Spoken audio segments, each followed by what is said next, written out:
Bom dia, sejam todos bem-vindos a mais uma atividade da Frente Parlamentar Ambientalista, desta vez aqui em parceria com a EJF no Brasil. E hoje nós vamos conversar sobre o papel das áreas úmidas na agenda do clima, a conservação do Pantanal, à luz da Conferência do Clima, da 30ª Conferência do Clima, que vai acontecer este ano em Belém, no Pará. Todos sabem da importância dessas áreas úmidas ao redor do mundo, e que no Brasil, a maior área, dentre várias outras áreas, até no estado de São Paulo, a gente tem um mini Pantanal lá, mas aqui todo mundo sabe do Pantanal, que é um bioma, inclusive, dos 5 biomas do território brasileiro. E no mundo todo, essas áreas úmidas já vêm sofrendo os impactos das mudanças climáticas. E ela tem um papel importante do ponto de vista da proteção da biodiversidade. Nessas áreas úmidas você tem a presença de povos e comunidades tradicionais em todos os lugares, como no próprio Pantanal, população tradicional, quilombola, indígena. Estudos já mostram aí, nos últimos 30, 40 anos, que a gente tem perdendo a capacidade de água do Pantanal, seja pela mudança do uso do solo, o avanço da monocultura, ou da pecuária, ou da soja, ou do milho no Planalto, e muitos sedimentos indo para o Pantanal, que acabam indo os sedimentos com agrotóxicos, com fertilizantes químicos, além, evidentemente, dos impactos na mudança da quantidade de tempo de chuva, por causa das mudanças gerais, em especial também do desmatamento na Amazônia. Enfim, a gente já vem sofrendo o impacto dessa, que é uma das maiores áreas úmidas do planeta e a maior do Brasil. E é fundamental, então, a gente também acumular nesse debate da importância dessas áreas úmidas, do Pantanal. A gente tem estratégias neste ano com relação à COP, que é uma agenda para a gente chamar a atenção, mas também é uma agenda de oportunidade para a gente, em defesa do Pantanal. Nós temos a lei do Pantanal, que está tramitando nesta casa, que precisa ter uma lei específica, precisa ser aprovada para ter um grau de proteção maior de toda a bacia, né? Então é fundamental a gente avançar bastante nesse debate desse ano, para ver se a gente consegue chegar antes da Conferência do Clima, quem sabe a gente ter a lei do Pantanal. A gente nunca perde a esperança, tá? E a gente vai esperançando.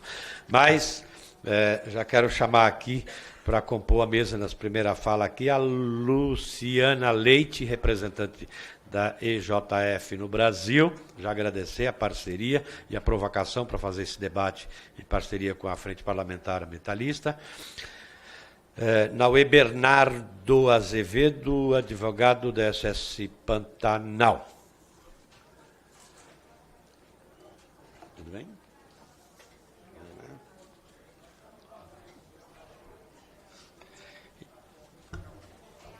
Tudo bem?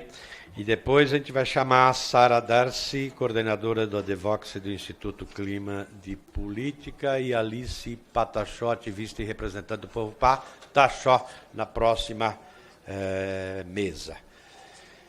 Então, bora começar? Quem começa aqui? Você mesmo, Luciana? É isso? Pode ser, Luciana.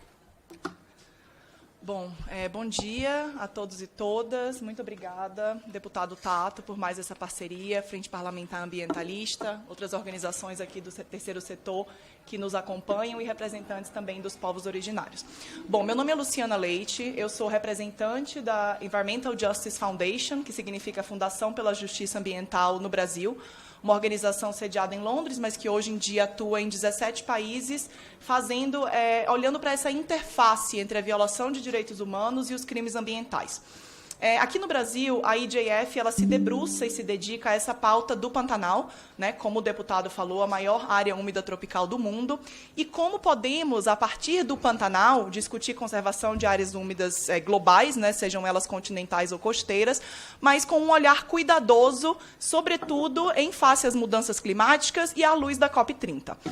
Bom, a primeira coisa, né, eu vou tentar focar a minha fala e tecer a minha fala baseado em 2 argumentos. Né? O primeiro, as expectativas que a gente tem hoje para a COP30, né, e qual lugar as áreas úmidas ocupam nesse tema. E segundo, falar um pouco desse relatório que a gente está lançando hoje, né, que é um relatório que fala desses poderosos estoques de carbono e que a conservação das áreas úmidas é, portanto, um imperativo climático diante do que elas representam em termos de números, né, de capacidade de estoque como sumidores de carbono, mas também potenciais emissores de carbono quando degradados. Com relação à COP, eu queria trazer uma reflexão que nós, do terceiro setor, já temos feito, né, entre as organizações, mas também com parlamentares, com representantes da comunidade internacional. Primeiro, falar assim, um grande sim, né, que é necessário e urgente e muito ousado a gente ter uma COP na Amazônia, que é uma das nossas maiores florestas tropicais do mundo, né, independente de todos os desafios logísticos que a gente sabe que se apresentam nesse caminho.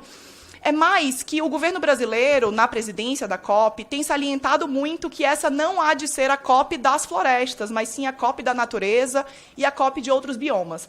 E a responsabilidade que a presidência tem, então, de fato, fazer com que outros biomas sejam contemplados nessa agenda.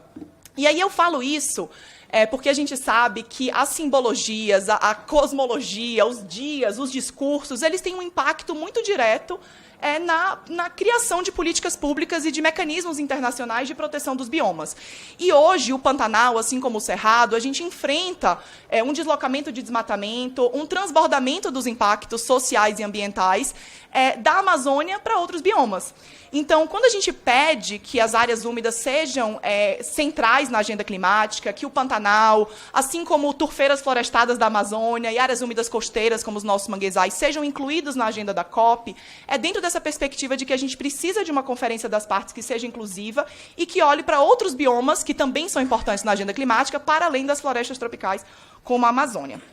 E aí, eu quero trazer também rapidamente um outro questionamento sobre a aproximação do terceiro setor, principalmente, da sociedade civil organizada, com as partes, sobretudo com a presidência da COP nesse momento, falando que a gente está vendo, deputado, com muita tristeza, um processo iniciado pelos Estados Unidos, mas muito perigoso de desembarque, de países e partes que estão deixando o Acordo de Paris ou ameaçando deixar o Acordo de Paris, talvez por não confiarem ou acreditarem nesse instrumento. A gente tem visto na sociedade civil uma frustração muito grande também, desse distanciamento entre a Green e a Blue Zone, a gente brinca, entre a parte do engajamento para a COP e a parte, de fato, das negociações, e a gente pede ao Executivo, ao governo brasileiro, na presidência da COP, que, de fato, permita essa aproximação da sociedade civil, para a gente também não ver um descrédito por parte das organizações no papel central que a COP ocupa na negociação para a resolução das mudanças climáticas.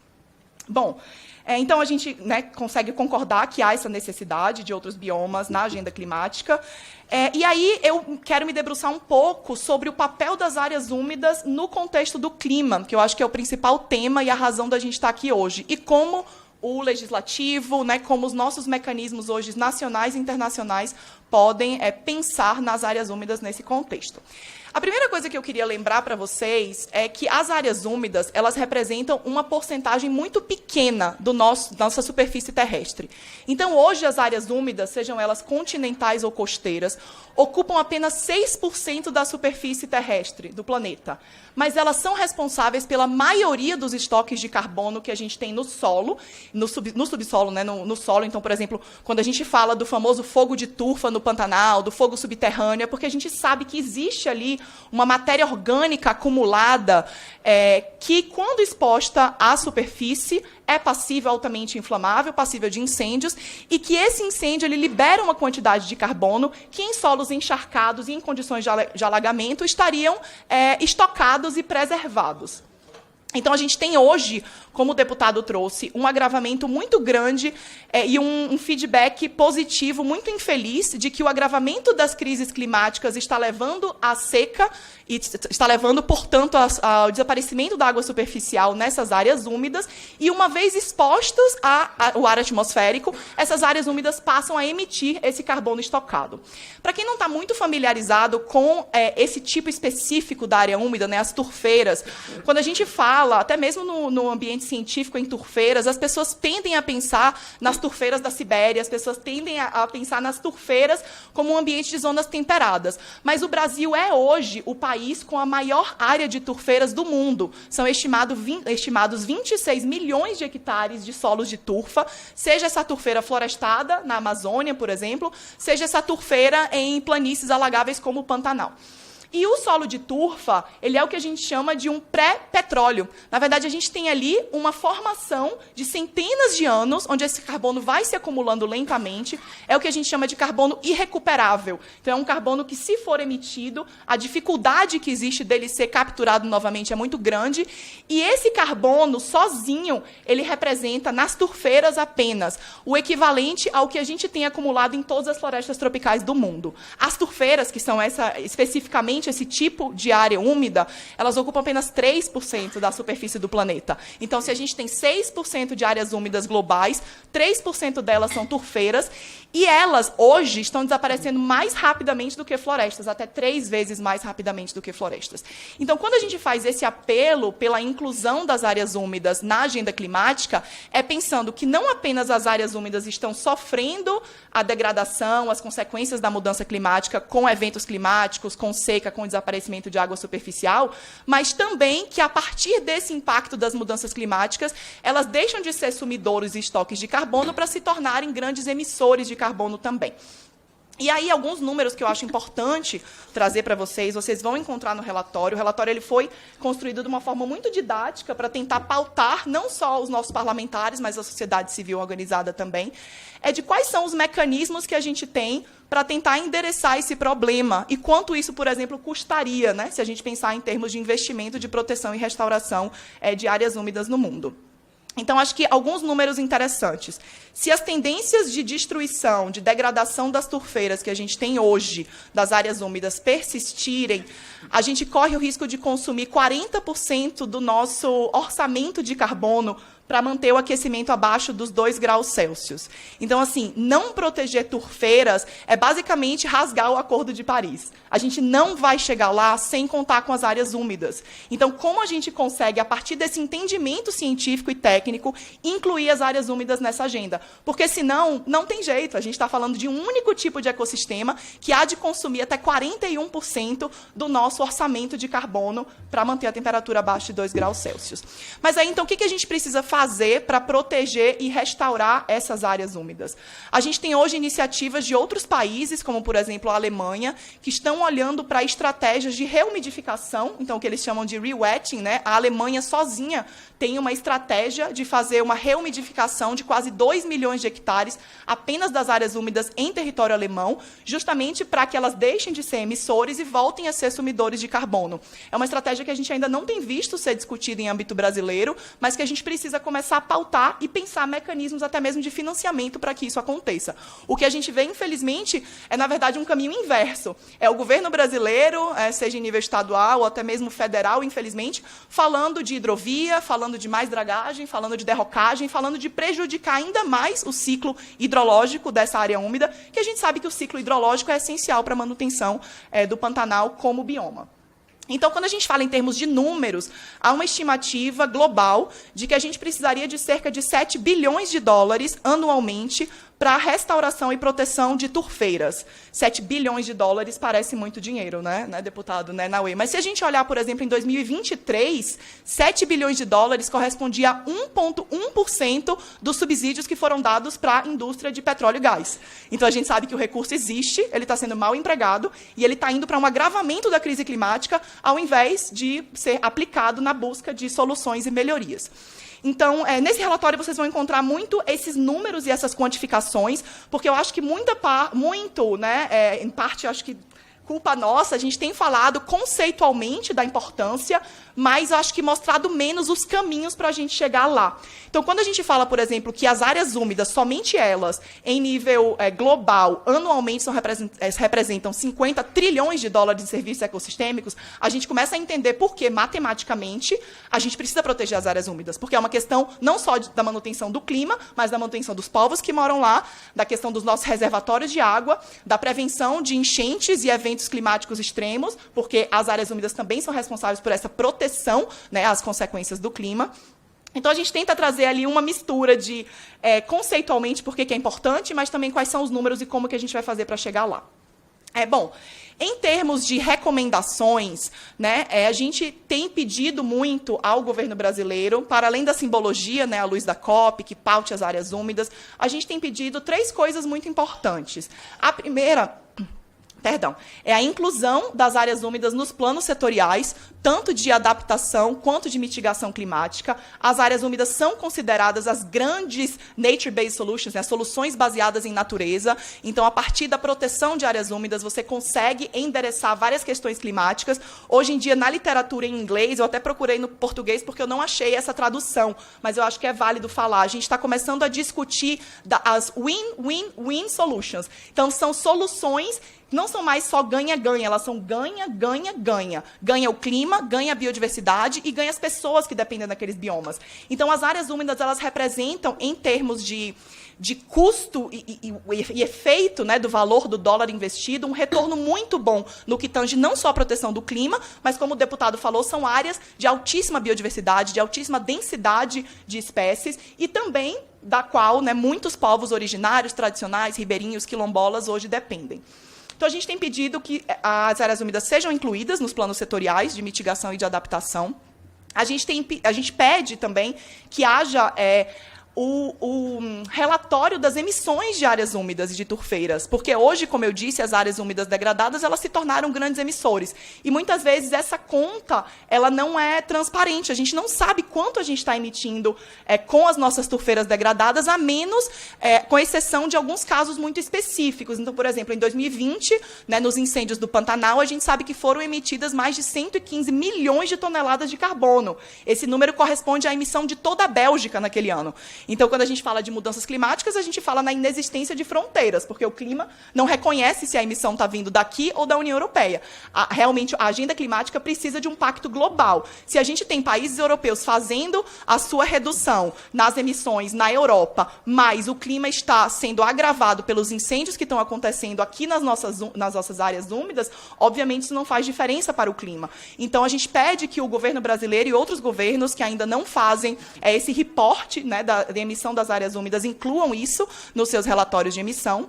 E a gente pede sempre, né, mais uma vez, a parceria internacional para a proteção desses biomas. Então, a gente tem hoje mecanismos internacionais de financiamento e proteção, né, não são poucos os editais, as investidas, as transferências de recursos que a gente vê fluir do Globo Norte para o Globo Sul, ainda que insuficientes, para a proteção de florestas, para a restauração de florestas, mas outros biomas seguem sendo negligenciados.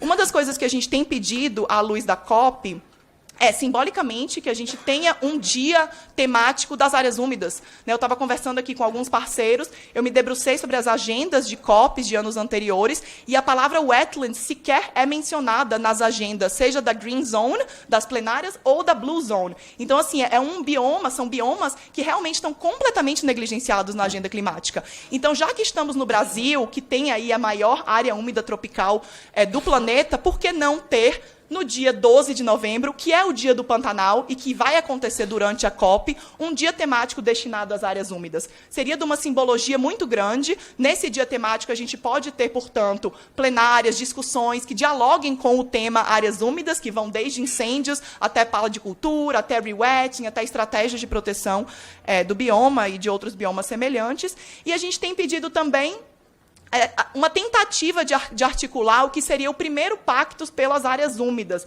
A gente tem as Forest Partnerships, né, parcerias entre Estados-membros da União Europeia e entre a Inglaterra e países do Globo Sul, como o Brasil. E a gente está pedindo, depois de tantas Forest Partnerships, por que não a gente ter a primeira, né, the first ever wetland partnership, uma parceria entre Estados-membros da União Europeia e o Brasil para essa cooperação técnica, para acordos e multilaterais e também para estratégias de financiamento que permitam essa proteção e restauração das áreas úmidas. Bom, acho que eu falei bastante já. A ideia era justamente trazer um pouco, eu acho que dos dados, né, o que a gente tem em termos de números quantificados, para tentar pautar políticas públicas, acordos internacionais, e também essa articulação entre o terceiro setor, que tem se tornado tão importante, né, para posicionar as áreas úmidas na agenda climática, e também como que a gente pode fazer isso, né? E aí fazendo esse convite aos parlamentares, aos assessores, à sociedade civil que está aqui, para que a gente consiga caminhar junto, pensando na proteção do Pantanal e, a partir do Pantanal, de outras áreas úmidas continentais e costeiras. Acho que é isso. Obrigada, gente. Muito obrigado, Luciana. E já convido o Naue Bernardo Azevedo, advogado da SOS Pantanal. Naue, com você. Obrigado, deputado. Bom dia a todos e todas. É uma batata que a gente falar depois da Luciana, viu? Falar logo depois da Luciana, olha, batata quente. Eu já peço desculpas desde já. Bom, gente, a parte técnica eu não preciso adentrar, até porque eu não tenho nem domínio, principalmente comparado à Luciana, mas a gente tem um cenário hoje, político, legislativo e até internacional, muito desafiador para o bioma. O Pantanal é um dos menores biomas do Brasil, se não for o menor bioma do Brasil. É uma área que, teoricamente, está preservada, mas isso é só na teoria mesmo. Você tem realmente uma degradação muito grande, porque você precisa olhar para esses números de degradação pensando no tamanho do bioma como um todo. Então, você vê um avanço muito grande de atividades degradantes dentro do Pantanal. Como a Luciana disse, a gente tem agora a questão das hidrovias, que voltou a ganhar atração. Isso é uma situação sobre a qual a gente vai precisar se debruçar com muito cuidado, porque eventuais danos provocados ao bioma, nos termos que estão sendo discutidos agora, são danos que não têm reparação possível.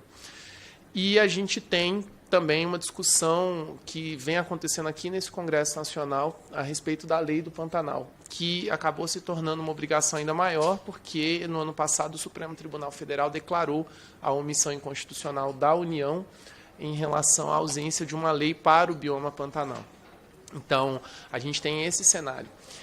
Antes de qualquer coisa, é preciso que a gente se lembre que o Supremo Tribunal Federal, em julho de 2022, declarou que o Acordo de Paris é uma obrigação vinculante, ou seja, não é uma obrigação que a gente escolhe se vai cumprir ou não. Uma vez que o Brasil seja signatário do Acordo de Paris, o Brasil tem a obrigação de atuar para reduzir as suas emissões de gases de efeito estufa dentro da sua contribuição nacionalmente determinada, ou seja, determinada pelo próprio país, e tentar atingir aquela meta do 1,5 graus. Infelizmente, essa meta já falhou, né? Como os dados vêm mostrando para a gente já ultrapassou os 1,5 graus Celsius de aumento em relação ao período pré-industrial.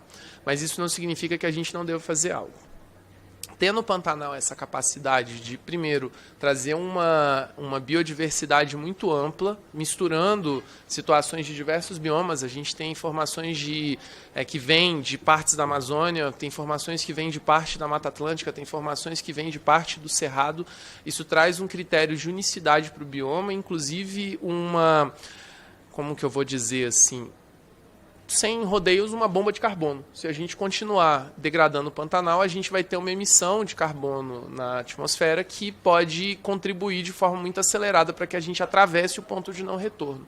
Então, às vezes parece que falta essa noção, que quando a gente degrada o Pantanal, a gente acelera muito mais as emissões de gases de efeito estufa e ainda por cima atua contra um bioma que tem uma capacidade muito grande de fazer essa captura de gases de efeito estufa. Então, qualquer ato que venha a ser debatido no Pantanal precisa levar em consideração os impactos climáticos, precisa que seja realizado um risco climático. E quando a gente fala de risco climático, a gente não fala só das emissões possíveis a partir daquela intervenção.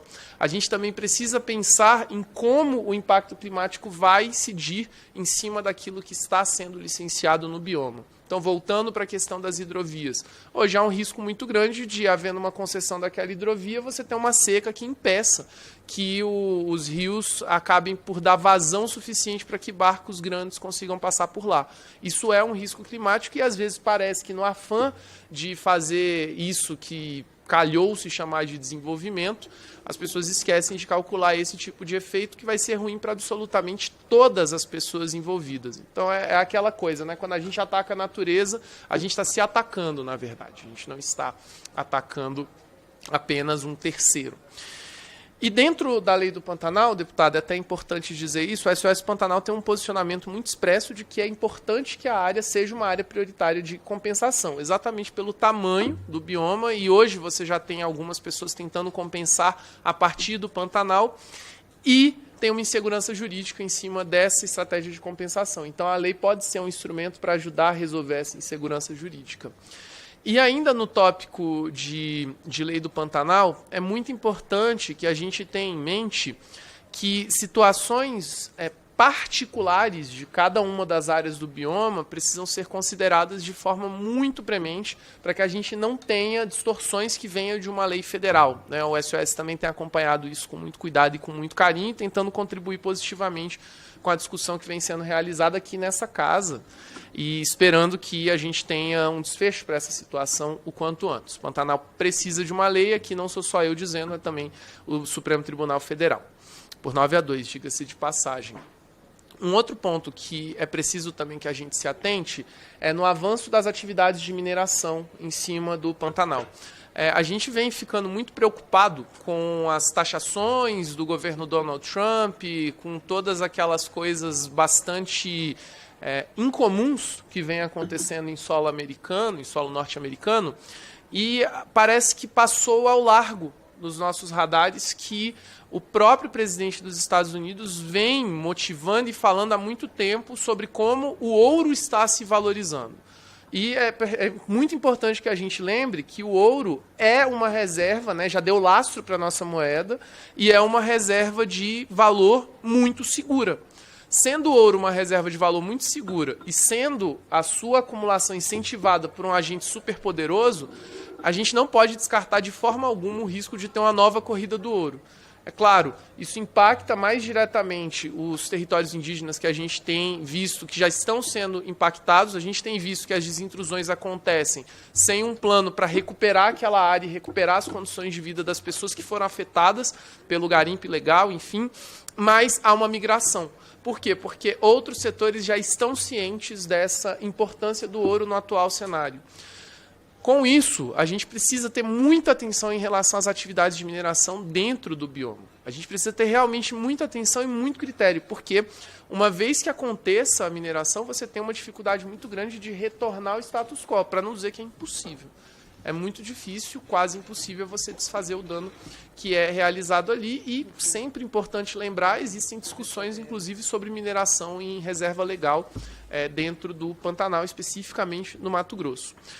Então, para finalizar aqui minha fala, eu acredito que a gente tem uma oportunidade aqui única de tentar desfazer um pouco do mal que a gente fez nos últimos anos para o bioma. É muito importante lembrar, em 2020 a gente teve aqueles incêndios que foram devastadores para o bioma e parece que todo mundo descuidou do fato de que aquilo ia voltar. Quando fomos ao Supremo questionar a ausência de uma política para combate aos incêndios, o julgamento acabou demorando muito a acontecer. Por quê? Porque ficou aquela impressão de que foi um evento anômalo. Não é um evento anômalo.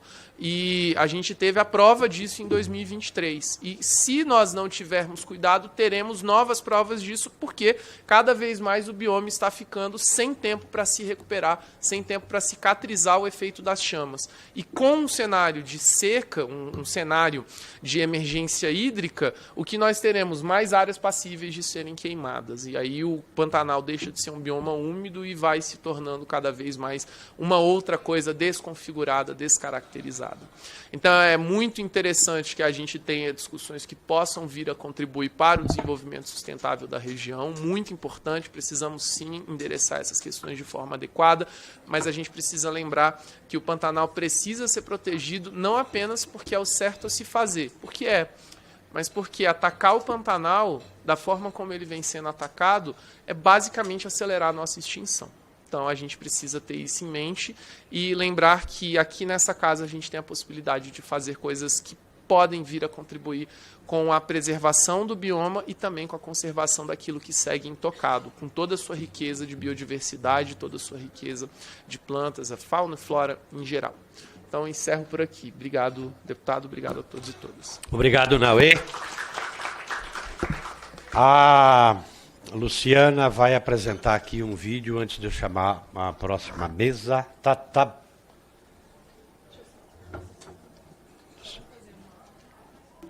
Só para fazer uma introdução e uma contextualização, esse é um vídeo que a gente tem usado, um vídeo de incidência política.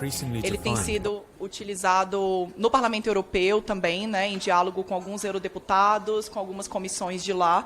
E é justamente esse pedido para que os Estados-membros prestem atenção às áreas úmidas, tendo aí como poster child, né, como nosso exemplo, grande exemplo global de área úmida que está num processo de degradação, como o Naue bem trouxe, o Pantanal. Então, ele está em inglês, mas ele tem as legendas, e ele faz uma contextualização muito boa, né, para além do que eu falei, sobre a importância dessas áreas e o que seria, então, essa parceria pelas áreas úmidas e esse potencial, né, acordo, memorando que a gente está torcendo aí para que seja feito entre o governo brasileiro e os Estados-membros da União Europeia. In a world increasingly defined by climate volatility and rapid ecological change, wetlands are vital yet often overlooked ecosystems, crucial to our shared future. Wetlands take many forms: peatlands, mangroves, marshes, swamps, floodplains, deltas, and more. They span vast stretches of inland and coastal areas and are essential to all life on Earth. They act as sponges that can absorb 50 times more carbon than rainforests and play a crucial role in climate regulation. They are home to a staggering diversity of life, supporting nearly 40% of the world's plant and animal species, including 30% of known fish species. They provide flood control, clean water, shoreline and storm protection, and support the livelihoods of over 1 billion people worldwide. Wetlands, they are as equally important as forests for the world's climate. They are also home to very endangered species and important biodiversity, and this is why we have to look at them too in order to make sure that we don't lose this important habitats. Despite their pivotal role in ecological and human survival, wetlands are disappearing at an alarming rate. These essential ecosystems are being destroyed 3 times faster than forests. Relentless pressures such as urban development, agricultural expansion, pollution, and the climate crisis are driving wetlands to the brink of collapse. 70% of the world's wetlands have already been lost, and 25% of wetland species are now threatened with extinction.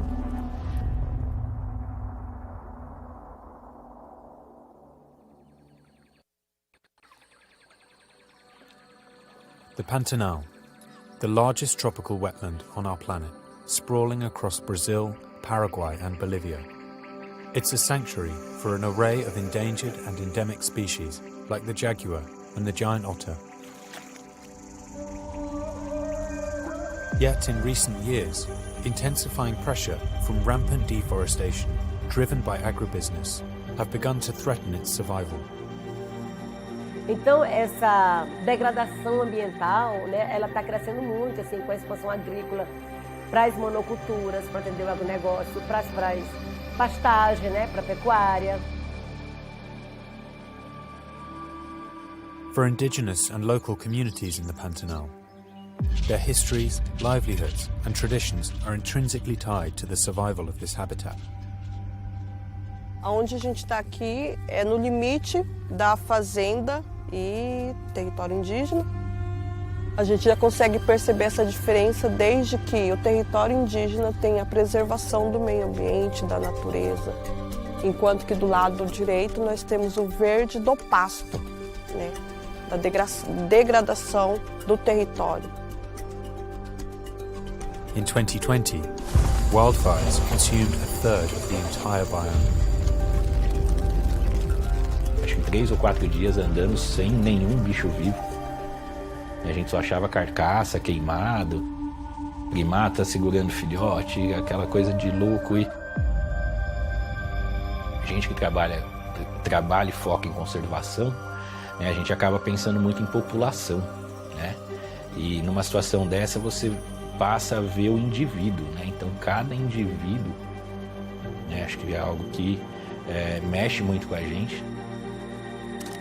At least 17 million wild vertebrates were killed, and just under 120 million tons of CO2 were released, more than the carbon emissions of Belgium in the same year. Indigenous lands were devastated, with some communities losing up to 90% of their territory. The burning of our planet's largest tropical wetland is a clear sign of our broken relationship with the natural world. These fires, mostly set by farmers clearing land for cattle grazing destined for export, are driven by international markets, including the European Union.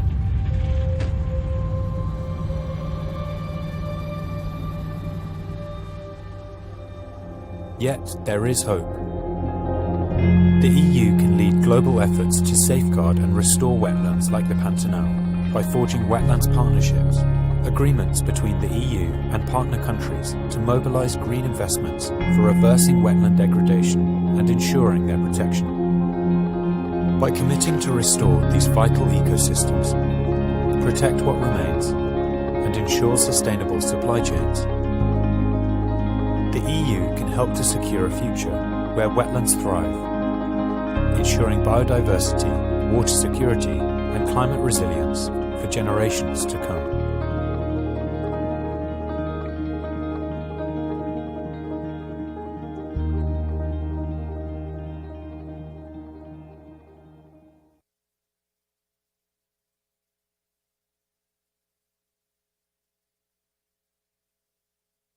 In a world.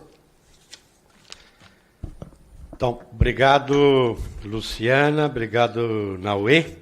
E vamos para outra mesa aqui. Eu já gostaria, então, de convidar a Sara Darcy, coordenadora de Advocacy do Instituto Clima de Política, e a Alice Pataxó, ativista e representante do povo Pataxó.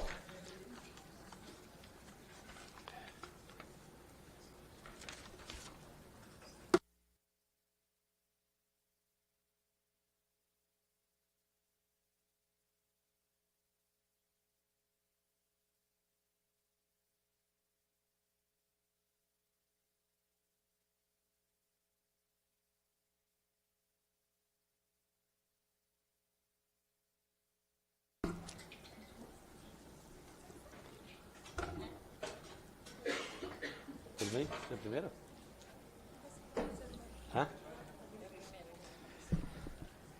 Sara Darcy, coordenadora de Advocacy do Instituto Clima de Política. É com você, Sara. Obrigada. Bom dia, gente. Primeiro, queria agradecer aí pelo convite da Luciana, do pessoal da frente, pela organização desse evento. Sou a Sara, sou coordenadora de Advocacy no Instituto Clima de Política. O Clima de Política é uma organização da sociedade civil focada em advocacy climático. A gente atua para transversalizar a agenda de clima na política institucional e a gente faz isso em um trabalho muito próximo dos parlamentares, né? Então, hoje a gente tem uma rede de parlamentares pelo clima, que é a Mandato C, que tem mais de 100 lideranças, incluindo o nosso deputado Nilton Tato. E a gente também atua com a Secretaria Executiva do GT Clima, aqui, junto com a Frente Ambientalista, o GT Clima, né, que tem mais de 50 organizações. Hoje a gente tem atuado em diversas pautas relacionadas com a transição energética justa, biodiversidade, adaptação climática, e que também tem muito a ver com os temas que a gente está tratando hoje. No campo internacional, a gente também tem acompanhado as COPs, né, já há alguns anos, principalmente olhando para esse debate da diplomacia parlamentar e do papel dos parlamentares dentro desses campos de negociação climática. E aí, nesse sentido, né, como não sou uma grande especialista em Pantanal, aí como os nossos parceiros que estavam aqui agora, o objetivo da minha fala ele é um pouco mais macro mesmo, né, para a gente pensar o que a gente tem hoje de política climática e como que a gente consegue buscar mecanismos para inserir o Pantanal dentro disso. Pensando, né, nesse contexto, claro, da COP30 como uma oportunidade, né, a gente ter essa conferência sendo sediada no Brasil, e também pensando no papel dos parlamentares de terem uma atuação mais eficiente dentro desse espaço.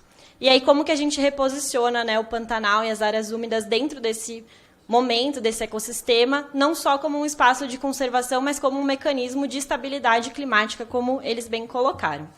E aí eu dividi a minha fala aqui, minha contribuição, em duas frentes que eu acho que a gente pode atuar para essa inserção do Pantanal na agenda climática, né, que seria a frente nacional e a internacional. E aí, para a agenda nacional, a gente, claro, a política climática ela é muito dividida, né, em diversos campos, ela é intersetorial, mas a gente tem alguns mecanismos que são guiadores assim, né, de toda a política climática brasileira. E aí eu queria destacar 3 deles, principalmente, que é a própria NDC brasileira, né, a nossa meta de redução de gases de efeito estufa, e os planos de mitigação e adaptação, que são os nossos planos setoriais, que vão definir as estratégias para a implementação dessas metas. As NDCs, elas são renovadas, né, a cada 5 anos elas têm que ser mais ambiciosas, e a nossa última NDC foi apresentada no final do ano passado, na COP29. A NDC, ela já, além de trazer, né, a meta propriamente dita, ela também trata um pouco de quais são os mecanismos do país para atingir essa meta. Então, ela já nos dá algumas dicas de quais são as políticas que a gente pode buscar essa inserção. Então, ela vai falar, por exemplo, do Pacto de Transformação Ecológica, vai falar do compromisso com o federalismo climático e dos próprios planos de mitigação e adaptação, como eu mencionei. Eu dei uma olhada também, de novo, nesse documento da NDC, e o Pantanal é citado nesse documento em 3 momentos, e em um mais específico que fala, né, sobre os mecanismos para mitigação nos setores de mudança de uso da terra e florestas. Então, eles citam os planos de combate e prevenção ao desmatamento em outros biomas, incluindo também o Pantanal. Mas tem um potencial para explorar mais, né, essas metas relacionadas às áreas úmidas. A gente não tem metas específicas para isso, e é uma possibilidade da gente desmembrar essa meta da NDC, pensando num contexto mais territorial. Então, trazendo, por exemplo, metas de proteção, de restauração, de monitoramento do fogo para dentro desse mecanismo, para dar uma coerência até territorial à nossa NDC e também mais força política, né, que realmente esteja atrelada aos desafios dos territórios. Mas a NDC ela é realmente um guia mais geral de metas, e a implementação dela, como eu disse, vem dos planos, tanto no executivo quanto no legislativo. Mas pensando na mitigação, a gente tem, né, o principal mecanismo, o Plano Clima Mitigação, que está sendo também atualizado e dividido nos planos setoriais. Ele tem os objetivos gerais, que eu também acho que tem uma possibilidade de inclusão direta do Pantanal. Então, ele fala, por exemplo, da garantia da integridade dos biomas nacionais, da questão da agricultura sustentável e dos modelos agropecuários de baixa emissão, né? Então, como que a gente também pode inserir a questão do Pantanal nisso, e a priorização das medidas de mitigação, que também tem um potencial de gerar resiliência climática, que é um pouco do ganha-ganha-ganha ali, que a Luciana bem comentou. Dentro dos planos setoriais, claro que a gente pode ser criativo e tentar incluir em vários deles, mas eu destacaria o plano de agricultura e pecuária e o plano de uso da terra e florestas, né? Então, olhando para a agricultura e pecuária, a gente pode, de fato, colocar a questão do Pantanal como um território de produção de baixa emissão, né? Então, como que a gente pode aproveitar essas estratégias da pecuária tradicional pantaneira, que ela já é adaptada ao ciclo das águas e tem esse valor cultural e ambiental também, para pensar isso como uma estratégia climática, além de pensar em possibilidades de recuperação das áreas degradadas, de manejo do fogo também, e o próprio crédito rural verde, que é uma das estratégias que também podem ser adotadas. Já pensando no plano de uso da terra e florestas, acho que tem mais a ver também com o que a Luciana já bem explicou, de olhar o Pantanal como um grande estoque de carbono, não só na vegetação, mas principalmente nos solos, né? E pensando que a destruição dessas áreas úmidas vai transformar, né, de sumidouro para um emissor de gases de efeito estufa. Então, como que a gente também insere isso dentro dessa agenda da mitigação para colocar o Pantanal nas metas de restauração e de conservação. Já olhando para o plano de adaptação, né, a gente também pode ter essa frente, dá para destacar também outros planos setoriais, de novo, o plano de agricultura, porque dentro de tudo que a gente estava falando, né, e que eles também bem mencionaram, a gente está vendo um agravamento dos eventos climáticos extremos, então o Pantanal precisa de uma estratégia de resiliência hídrica, entendendo que a seca está cada vez mais grave, e isso já está impactando, né, nos ciclos de cheias do bioma, e também o próprio fogo, né, a própria questão do fogo como um risco estrutural, por conta dessa dificuldade de recuperação do bioma, como já deveria ser, né, já tinha um ciclo natural e ele está sendo rompido. E o segundo seria o de povos e comunidades tradicionais, que aí acho que até tem a ver também com um pouco do que a gente viu no vídeo, que é entender os saberes ancestrais, né, de quem está ali no território e que já tem uma atuação que é um exemplo de adaptação climática real, né, que é um modo de vida que já lida com esse manejo da água, com o uso sazonal do território e com essa convivência com as cheias. Então, como que a gente pode tornar isso uma forma de adaptação que seja fortalecida e reconhecida como um instrumento de adaptação de fato. E aí, só para trazer também o âmbito internacional, eu acho que a gente precisa, né, primeiro, em termos de contexto, lembrar que a COP, embora ela seja sediada no Brasil, ela é uma conferência internacional, né, e que é um espaço de negociação multilateral. Então, ela não vai servir para a gente tratar dos problemas brasileiros, ela vai se tratar dos temas que já são pré-definidos dentro do Acordo de Paris, ela já tem os seus temas definidos de negociação e que vão afetar os diferentes países. Então, esses temas, como eles já vêm delimitados, eu entendo que a nossa estratégia precisa ser pensar o que a gente já tem de agenda e como que a gente insere o Pantanal dentro dessas agendas, e não criar uma agenda paralela para as áreas úmidas, né? E aí eu trago aqui também o que o Observatório do Clima definiu como possibilidades de agenda para essa COP, que é, né, essa agenda oficial da negociação. Então, a gente tem temas como adaptação, perdas e danos, tecnologia, financiamento, transparência, gênero, transição justa, balanço global e mitigação.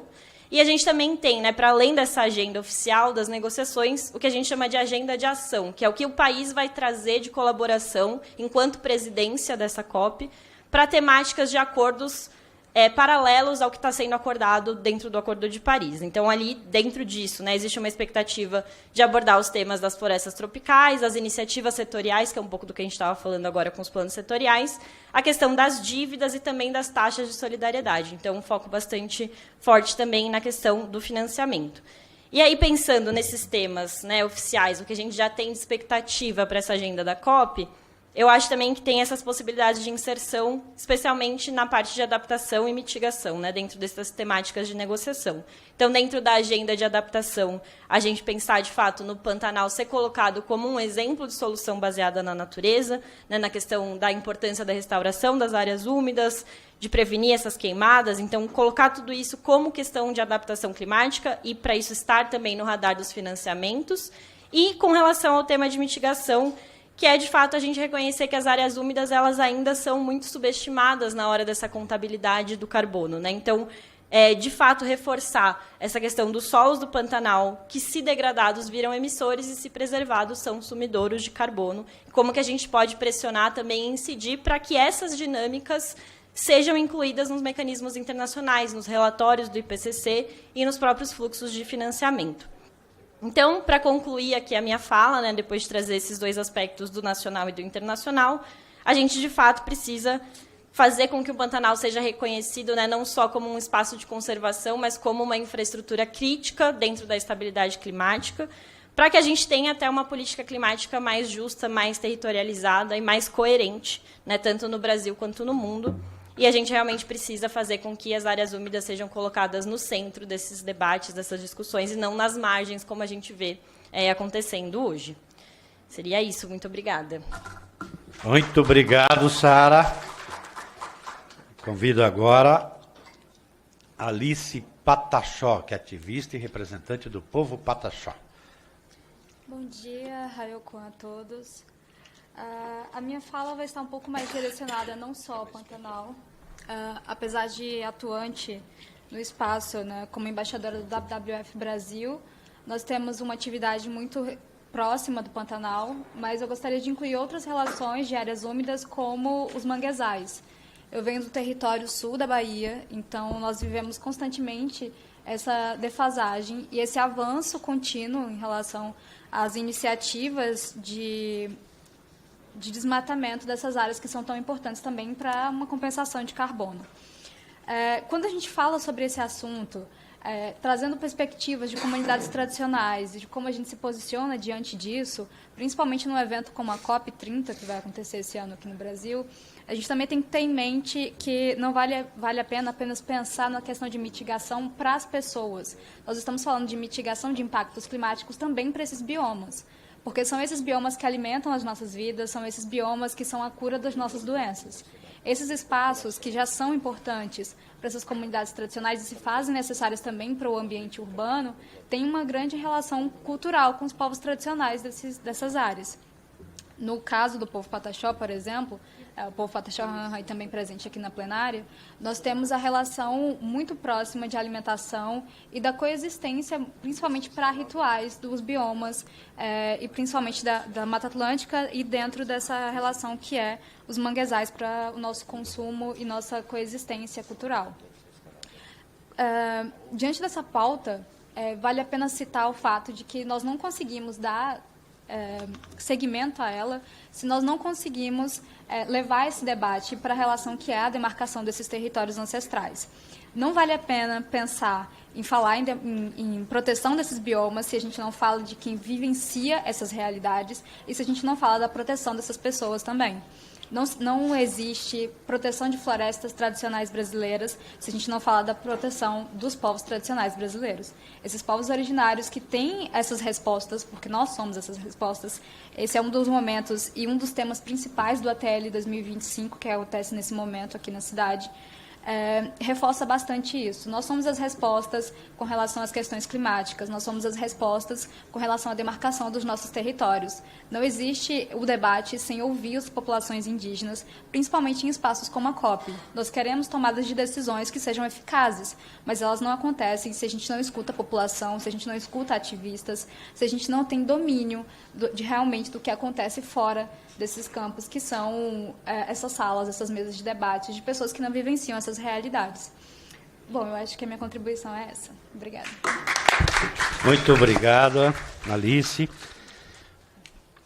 Eu primeiro quero aqui agradecer mais uma vez a parceria com a EJF, agradecer a contribuição, então, no seu nome, Luciana, agradecer o Naue da SOS Pantanal, a Sara Darcy do Instituto Clima de Política, a Alice Pataxó, e eu queria, até para ir para o encerramento, propor aqui um encaminhamento, que como resultado desta conversa, e aí vocês ajudarem a construir, a gente encaminhar uma carta da Frente Parlamentar Ambientalista para a presidência da COP, para que se incorpore, então, as áreas úmidas nesse debate, como resultado. Evidentemente que isso não é a solução, mas eu acho que a gente pode ter um encaminhamento concreto como resultado dessa conversa aqui, reforçando isso aí, né? Acho que vale a pena fazer, entendeu? Acho que de repente anexa junto o relatório, né, da situação das áreas úmidas, tá? E então acho que é um encaminhamento que a gente pode fazer, tá bom? Pode ser por aí? Beleza? Então, muito obrigado, está encerrado, e eu convido todo mundo aqui para a gente fazer uma foto junto aqui no painel da Frente Ambientalista aqui, tá? Obrigado. Antes de até encerrar, eu queria, na verdade, eu tinha até anotado aqui, aproveitar, acho que vocês têm acompanhado, eu quero expressar aqui, em nome da própria coordenação da Frente Parlamentar Ambientalista, a minha solidariedade ao Glauber Braga, que vem sofrendo um processo de injustiça dentro desta casa, de perseguição política. Ontem, aprovado a cassação do mandato dele na Comissão de Ética. Então, para vocês terem uma ideia, há um compromisso da presidência da Casa de começar a sessão deliberativa às 16 horas. E atrasou, só para vocês terem uma ideia, 2 horas e meia, quase 3 horas, o início da sessão deliberativa, só para poder aprovar a cassação na Comissão de Ética. Então, é fundamental que todos acompanhem, quem defende a democracia, né? Nós não estamos falando aqui de parlamentar como outros aqui que afrontam a democracia, né? Nós estamos falando de parlamentar sério, tá? Que pensa o país, que tem projeto, que veio para cá, entendeu? Para fazer política com P maiúsculo, tá? E E aí é importante que todos, né, sejam atentos e acompanhem de perto, porque vai passar, evidentemente, por uma votação no plenário da Câmara. Então, toda a solidariedade, mas é importante a solidariedade principalmente da sociedade, para que não se cometa a injustiça de cassar o mandato de um parlamentar tão fundamental para o país, também para o parlamento e para a nossa agenda socioambiental. Muito obrigado.